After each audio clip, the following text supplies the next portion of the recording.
Bonjour à tous, c'est Amélie, j'espère que vous allez bien. Je vous retrouve aujourd'hui pour une vidéo dédiée à la notion de lâcher prise.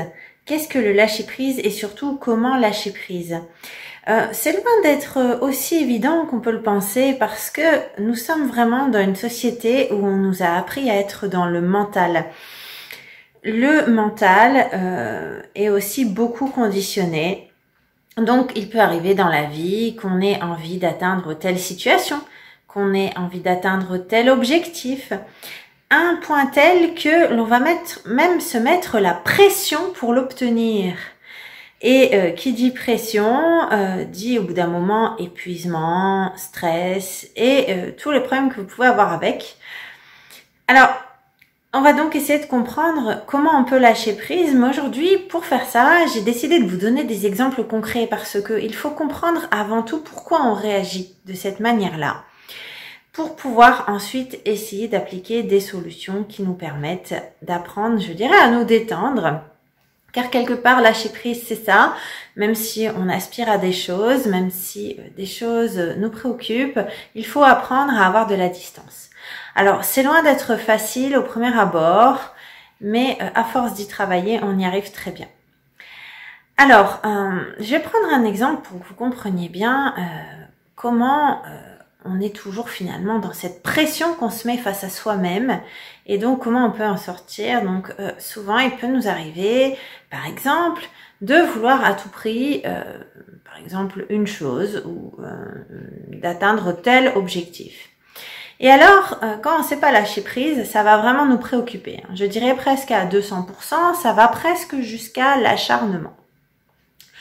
Or, on se fait énormément de mal à soi et il y a un petit problème quand vous faites ça, c'est que souvent vous ressassez finalement ce que vous n'avez pas. Et si au fond de vous, vous ressentez ce que vous n'avez pas, il y a de grandes chances pour que vous finissiez par ne pas l'avoir. Avec, en plus de l'épuisement que vous avez eu à vous escrimer à l'avoir, toute la déception qui pourra en découler derrière. Donc, il faut comprendre avant tout pourquoi on cherche à atteindre ces objectifs absolument.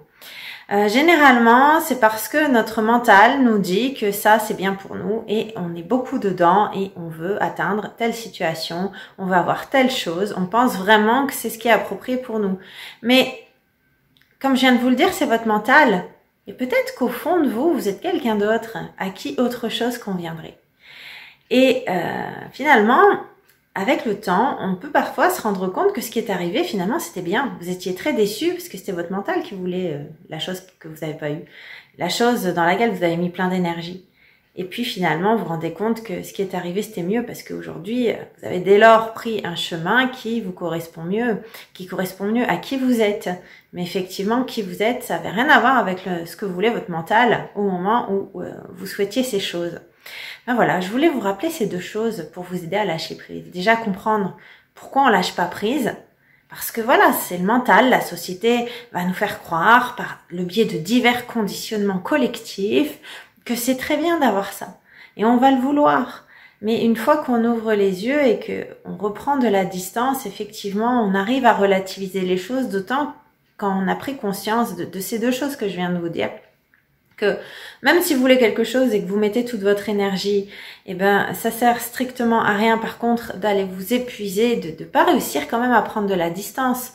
Ok, vous allez faire ce qu'il faut pour peut-être essayer de l'avoir, mais finalement le reste du temps, il faut pas y penser tout le temps. Sinon, c'est que vous êtes en train de ressasser le manque. Vous attirerez le manque. Et puis surtout, est-ce que cette chose que vous voulez à tout prix, elle est vraiment faite pour vous? Est-ce qu'elle correspond à qui vous êtes ou est-ce qu'elle correspond à votre mental? D'ailleurs, ça va nous faire rebondir sur la question de l'ego. Parce que c'est l'ego finalement qui nous apprend à nous définir par l'extérieur, par ce que nous avons, par ce que nous possédons, par ce que pensent les autres. La réalité, c'est pas l'extérieur, c'est qui vous êtes vraiment, quelle est votre essence. Et donc, quelque part, quand vous voulez absolument impressionner les autres, être un peu au-dessus, quelque part, c'est aussi parfois que vous pouvez chercher absolument à vous faire aimer et à vous faire reconnaître. Parce que au fond de vous, ça vous manque. Ça vous manque à vous, ça. Peut-être que vous manquez d'amour vis-à-vis de vous et d'estime de vous. Et il faut travailler en réalité là-dessus. Donc voilà, très important de comprendre qu'on ne se définit par ce que l'on a, par notre position sociale, par ce que pensent les autres, mais juste par ce que l'on est. Et il faut apprendre absolument à s'apprécier pour ce que l'on est. Et ça, parfois, ça peut demander un travail si effectivement on se traîne des stigmates.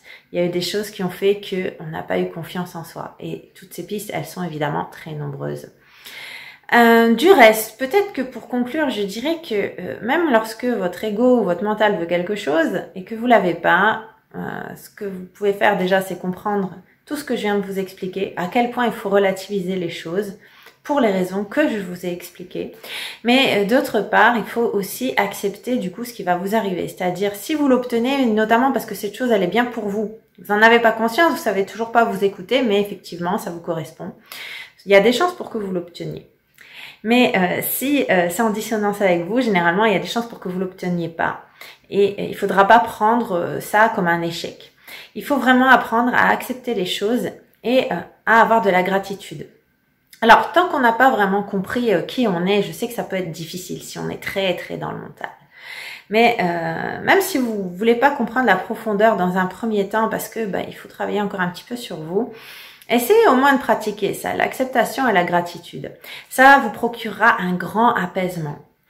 Et ça attirera à vous des choses meilleures parce que il y a un risque après en étant dans la négativité de rester dans ce cycle de pensée de négativité, que vous n'avez pas ce que vous voulez, que vous réussissez pas, puis à force de penser ça, n'oubliez pas que après ça se passe.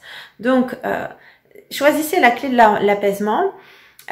Moi, ce qui me fait comprendre que je dois être dans l'acceptation et la gratitude, c'est parce que je sais que tout est très bien fait en fait et que parfois même si j'ai pas encore conscience que ce qui arrive c'est mieux pour moi, aujourd'hui sur pas mal de points avec le recul, je me rends compte que ça a été mieux pour moi puisque ça m'a orienté vers le chemin de qui j'étais.